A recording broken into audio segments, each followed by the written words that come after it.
Steering നേരെ പിടിക്കും. ഇതൊന്ന് നേരെ പിടിക്കാൻ ആർക്കും വല്ലതും കൊടുക്കണം. റൈറ്റ്.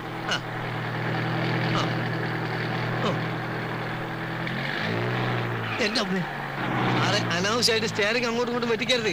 കുഴി ഒരു ചെറിയ കുഴിയുണ്ട്, പേടിച്ചാൽ വലിയ കുഴി വന്നാൽ എന്ത് ചെയ്യും? ആ സെക്കൻഡിലിടും കാണട്ടെ. എന്താ പറിച്ചിട്ടാണ് പരിപാടിയാ? ഇതേ ഞാൻ പറഞ്ഞിട്ടുണ്ട് ഗിയർ മാറുമ്പോ ക്ലച്ച് അമർത്തണമെന്ന്. അപ്പൊ ആക്സിലേറ്ററോ? അത് പിന്നല്ലേ. ഓ, ഈ നടുവിലുള്ളതാണോ ക്ലച്ച്? എത്ര പ്രാവശ്യം ഞാൻ പറഞ്ഞിട്ട് താഴോട്ട് നോക്കരുതെന്ന്. പിന്നെ ക്ലച്ച് ഏതാണെന്ന് അറിയണ്ടേ? ക്ലച്ച് നിങ്ങളെ കാലിന്റെ ലെഫ്റ്റ് ആണ് ഞാൻ പറഞ്ഞില്ലേ? ഓ, അത് ശരി. അപ്പൊ ക്ലച്ച് ഇടുമ്പോ ഗിയർ അമർത്തണം അല്ലേ? പണ്ണാൻ കട്ട. ക്ലച്ച് കുഴിച്ചിടുമ്പോ ഗിയർ വലിച്ചൂരെടുക്കണം. അപ്പൊ ബ്രേക്കോ? ബ്രേക്ക് ഇടുന്നതെല്ലാം കൂടി പണ്ടാൻ അടങ്ങിയ ശേഷം. ഇത്ര ബുദ്ധിയില്ലാത്തൊരു മനുഷ്യൻ എങ്ങനെ പഠിപ്പിച്ചെടുക്കാനാ?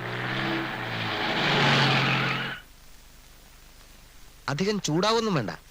JK കൺസ്ട്രക്ഷൻസിലെ ഒരു സൂപ്പർവൈസറാണ് ഞാൻ. താൻ എന്റെ കീഴിൽ പണിയെടുക്കുന്ന വെറും ഒരു മേസ്ത്രി, അത് മറക്കരുത്. അങ്ങനെയാണെങ്കിൽ നിങ്ങൾ ഇഷ്ടം പോലെ ഓടിച്ചോളി. നിങ്ങളോ?